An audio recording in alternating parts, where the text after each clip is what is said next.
And welcome back to The Way of the Wandering Wizard. I am, as always, Robert Andrew Meredith Kennedy, although most folks know me as Bob the Wizard, and I am a pure and open channel for the finest vibrations of divine love and light, made manifest here, in service to Gaia and those who travel with her. In my last little video, I mentioned my exit from Fort House and my depression. Depression's not something you just bounce out of or shrug out off. Coming out of depression is a process. It takes some time. That pace at which we come out of depression is accelerated by what happens in our life. The fact that I was focusing on my mindful practice, on teaching Reiki, on the wand workshop, selling wands all over the world, pretty much living what I felt as a rewarding life, following my years of service at the MOD, certainly helped me bounce out of my depression. And they are, looking back, some wonderful times of my life. It made a nice change from in the past when folks said, "What do you do for a living?" Or, "Work for the MOD, can't tell you anything about it. If I did, I'd have to shoot you." To, "What do you do for a living? I'm a professional hippie," and then basically go, "Oh, please shut up." As I would wax lyrical on the joys of Reiki and what it was to be a Reiki master and what it brings to our lives, or on the joys of crystals or any of the other metaphysical musings that entertained me at the time. Being on the rock and gem circuit with the wands, you're part of a family, part of a travelling tribe. All the various stallholders, we see each other every week. It soon became clear that I had some time on my hands, so I could make a few wands during the course of the week. Then I'd have my days out on the road. And as I was on the road, friends asked if I would mind taking some of their jewellery out, becoming a southern rep, should we say, for their gem business. I gratefully took it on.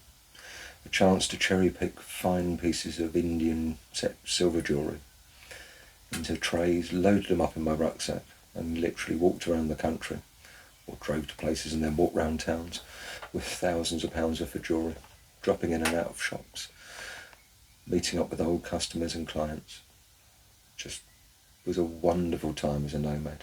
Really appealed to, the gypsy in me. I spent a lot of time down at the old hunting grounds of Rye, where my granny came from, hence the Romany blood. It was probably more Romney Marsh than Romany. But I had to take everything that my granny said with a bit of a pinch of salt. She had me convinced for years that they grew up eating fried sheep shit. And probably pigeon as well. Anyway, my life on the road was travelling.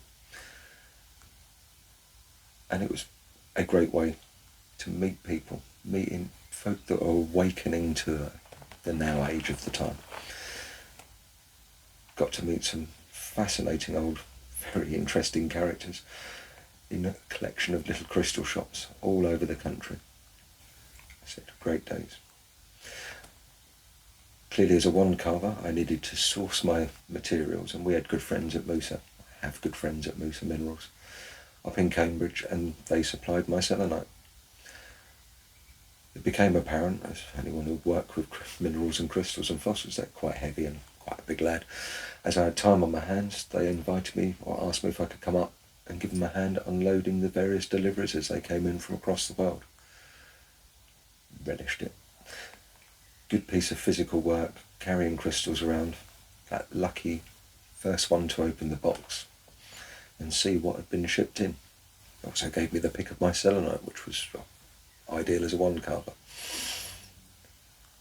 When they moved to a bigger premises, upgraded from what was fun, a rabbit warren of tiny little industrial units tucked away on the edge of Cambridge.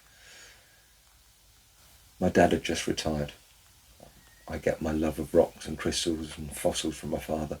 No two ways about it. Definitely a chip off the old block. Would get shot for that. I grew up with him, the russet tones of him tumbling stones and making little tiny pendants out of beach pebbles. It's in his blood. It's definitely in mine. So anyway, the opportunity to spend some quality time with the old man, driving all the way up to Cambridge several times a week, helping with the move, putting up shelves, decorating the new premises. And all the time, he got the opportunity to open flats of brand new fossils that yet to be seen, or see the guys in fossil prep, where literally these wonderful pieces of our history are being exposed from the very bedrock. It's an art form. It's a joy to watch these guys at work.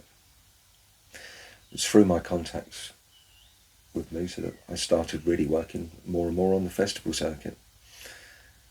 I had an invite to come. They had a huge tent, big family tent, the full Berber tent, like something out of Lawrence of Arabia. It took days to rig. We'd arrive on site, generally before anybody else had arrived, and start putting the big tent up, surrounded by a collection of our little tents, and it was just a tented village. It was a real, community. I absolutely loved my summers.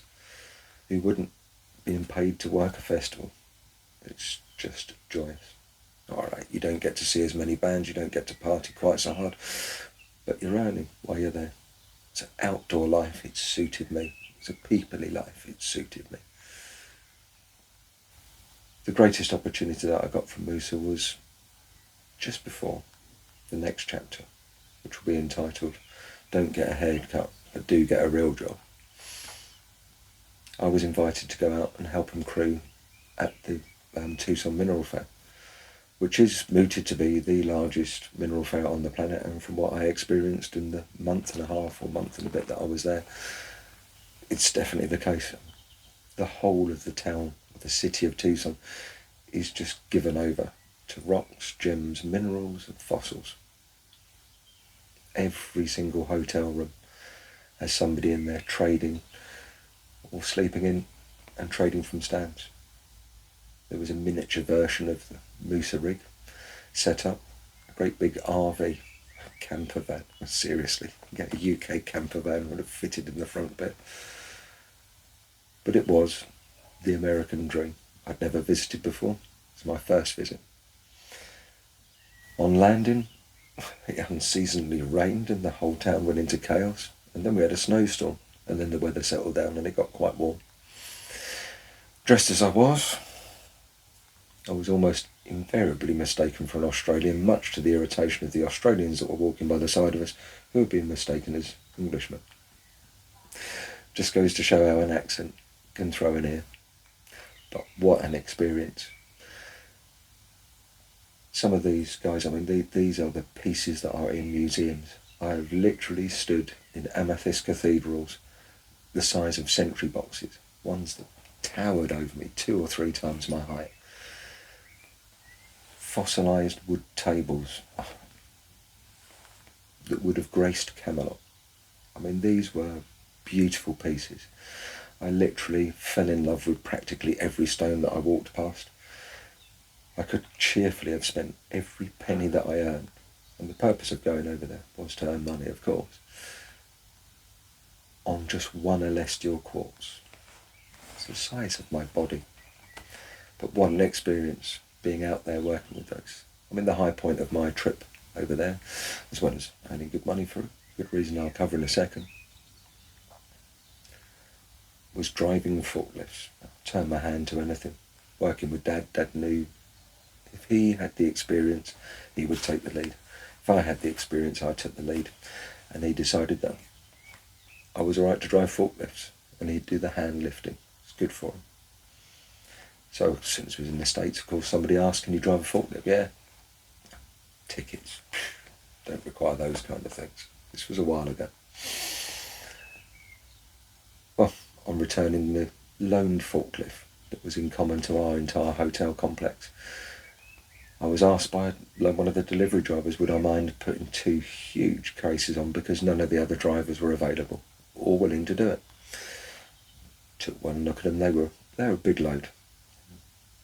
I'd done a bit in the MOD. I could just about drive a forklift. Picked up the load and basically had a bit of a rattle around, managed to make enough space to get it to fit by sliding a few pallets down. by jiggling the arm across. No damage done. Dropped the other box, lowered the other box onto the top, reversed back out, fag still hanging out my mouth.